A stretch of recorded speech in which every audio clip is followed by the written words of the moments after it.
a dogman who stalked a dogwalker.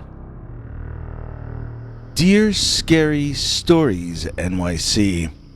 When I hire dogwalkers these days in my old age, I instinctively try to hire larger people for the job. You would think I were hiring a bouncer more than a dogwalker, but it all goes back to the time when I hired an innocent young woman to walk my dog, and she got menaced in a repeated manner by the North American upright walking canine, or dogman.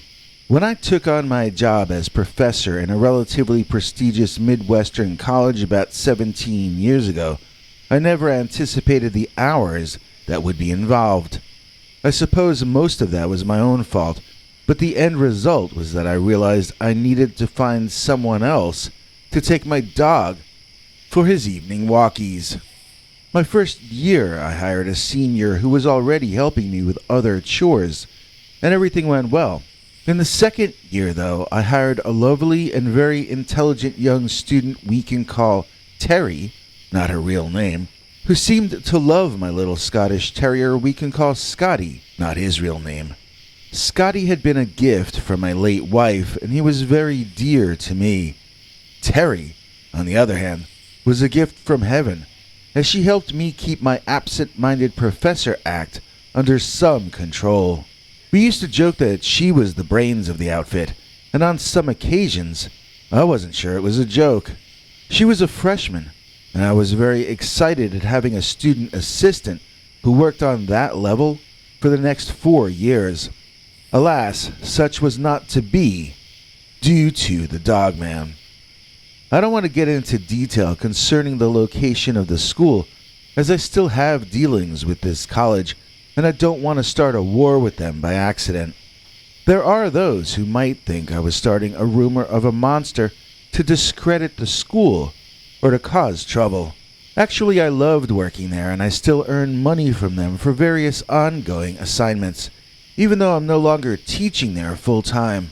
I will go so far as to say that the school is in Michigan, and that this is most definitely my story of the Michigan Dogman. I will tell you about my own sighting, which is how I know this is not just a legend, but some kind of creature that certainly appears to be living, breathing, and walking. So Terry, that's the freshman, not Scotty my terrier, complained to me one evening that she didn't enjoy walking Scotty anymore, as there seemed to be some sort of a creeper who stalked her on their evening walks around the edge of the campus. Obviously, I didn't like the sound of that. I asked her if she could try taking a different route, maybe through a more populated part of campus, not over by the woods where it tends to be more desolate.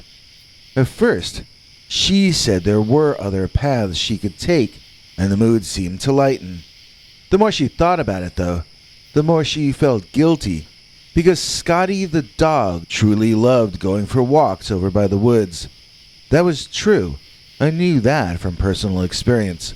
So, Terry the freshman decided she'd stick it out a while longer, and hopefully whoever it was would get bored of being creepy and go study for a test or something. At that stage of the game, she still thought it was a human being she was hearing trailing her when she walked the dog. We both assumed it was another freshman, probably some geeky guy too shy to just come out and say hello.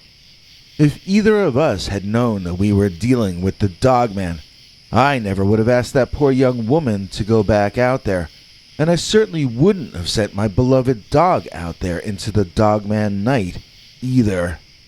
Foolishly, we both brushed our fears aside the next day, and by evening Terry was taking my pup out for walkies once again. She took her usual path, which brought her over by the woods. This time, Terry ran back to me, panicked and out of breath, holding my dog in her arms. I brought her in and warmed her up. It was clear the woman was shocked by something. She may have even been in a mild state of shock, for all I would know on that subject. When Terry finally got around to speaking, she told a story that had me wild-eyed in disbelief. I hate to say it now, but at the time I genuinely wondered if the poor girl was losing her mind. I felt an intense guilt for having overworked her. Was it my fault that her brain had snapped?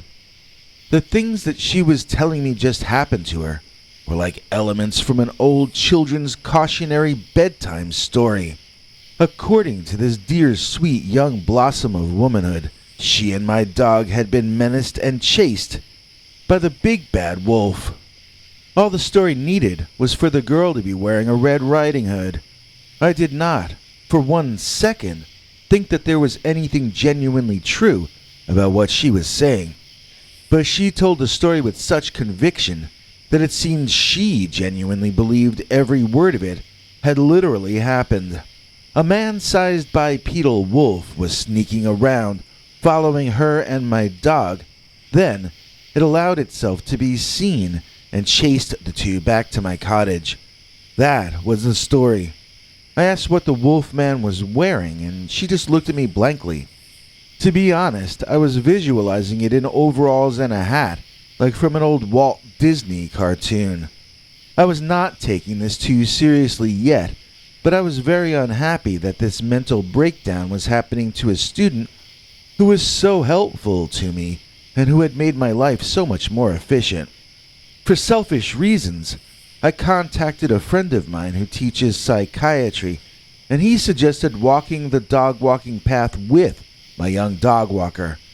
If she started to see werewolves, and I didn't see them, maybe it would break her out of her state, and maybe I would have my excellent assistant back. So the next evening, I made time in my day so that Terry and I could take Scotty walking together. My plan was to prove to the young woman that the big bad wolf is not real, and then to get everything back to normal. Well, everything was fine at first, but when we got over by the woods, both of us could hear that there was someone or something in the woods, just out of sight. It would walk when we walk, and it would stop when we stopped. Sure enough, the girl hadn't imagined that part. My dog began whining and acting nervously, while Terry froze in place, eyes wide. I called out into the forest, telling whoever was in there that they weren't being very funny. They were frightening a young lady, and in general behaving like an irresponsible young buffoon. I lectured what I imagined was an amorous young man, and ordered him to come out of hiding. When I could hear that whoever it was actually started climbing through the bushes to the street, I braced myself for whatever I might see. Maybe he'd be wearing a monster mask. Maybe that was why Terry was so certain that we had a monster wolf on our hands. I really thought I was prepared to see anything on that evening, but I wasn't prepared to see the very thing Terry told me was there. I wasn't prepared to see the big bad wolf. Out of those woods emerged a man who was taller than me, and yet at the same time, no man at all walked out. It could probably be better described as an animal, or as a monster. Sure, it stood up like a man, but that was not a man's head sitting up on its wide football player's shoulders. That was the head of some kind of a cave dog from the ancient past. It had teeth almost bigger than the rest of the head, teeth in a long alligator snout, large enough to bite your head clean off in one snap. Its eyes glowed in a creepy way, and my initial thought was that this creature came from a place with no light. To me it looked like this creature could somehow see in the dark through those glowing eyes. I looked up to see those eyes, and I saw its pointed dog ears on top of its head, too. It was truly remarkable to observe. It was 100% dog, and yet it was 90% human. It was an impossible chimera, and there was no way it could be real. It shouted in this sort of barking way at us, clearly intending this loud display to be taken as a threat. While he bellowed, I could smell his bad dog breath. This was not a 3D projection. This was something biological that was physically present in front of us.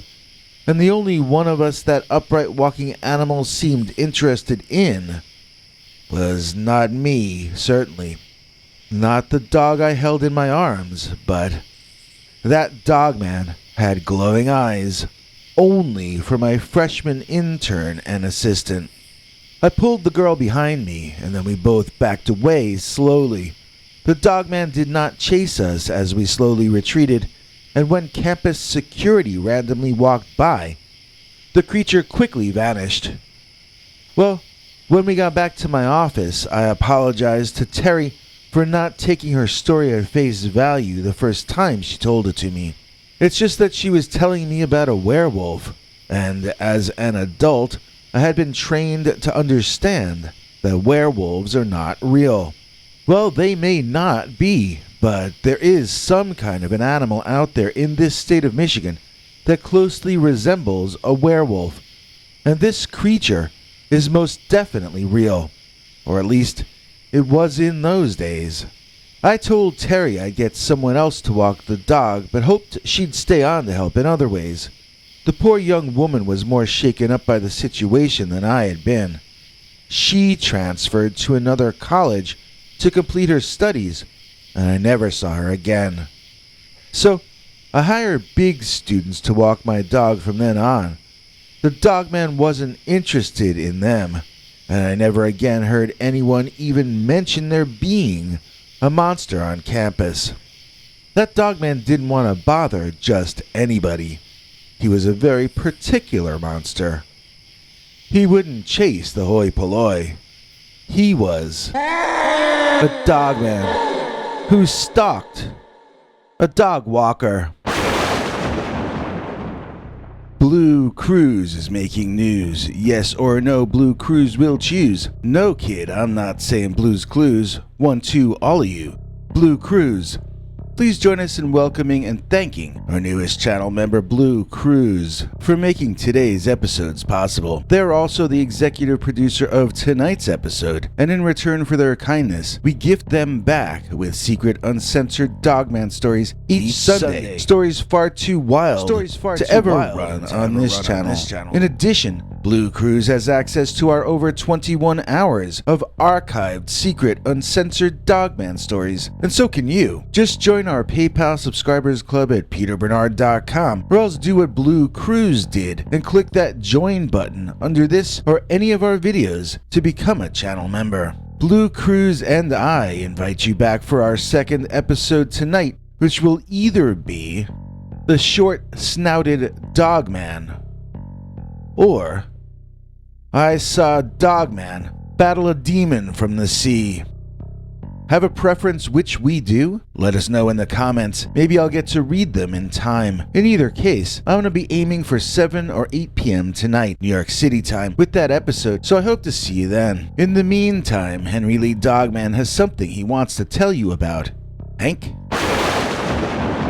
Thanks for watching till the end. If you liked what you saw, please consider clicking like on the video or sharing it with your friends and family that you think might also be interested. If you would like to see more of our work, please consider subscribing and hitting that bell icon next to the subscribe button so that YouTube will alert you when we put out a new video. To become a channel member and gain access to our special perks, you can click that join link under each of our videos. Another option is to join our PayPal subscribers club at peterbernard.com. You can join for as little as 99 cents on YouTube or $1.50 at peterbernard.com, and that gains you access to our weekly secret uncensored episodes. If you'd like to see our 21 hours of archives of uncensored Dogman stories, then please join at the $3 level or above. To get to watch our shows in advance of the public, please join at our $10 level. That gets you all the perks. If you join our channel memberships, you need to check our community page here on YouTube in order to get the links to the secret videos and other perks. If you're in the PayPal subscribers club, Peter will email you all the news and links himself. Once joining the PayPal club, which is Peter's homemade club, please give him a chance to see that you've joined, and to compose you a personal welcome email, as none of that is automated. But whichever you join, we'll name you an executive producer for the next available episode. Do you have a scary experience that you'd like to share with us? You can email us at scarystoriesnyc@gmail.com or call our Scary Stories voicemail hotline at 804-LA-SCARY. That's 804-537-2279. It's a Google voicemail box, so that means it keeps cutting off after every 3 minutes. If your story is longer than that, please keep calling back and we can piece it together on our end. Good night, and have a scary tomorrow.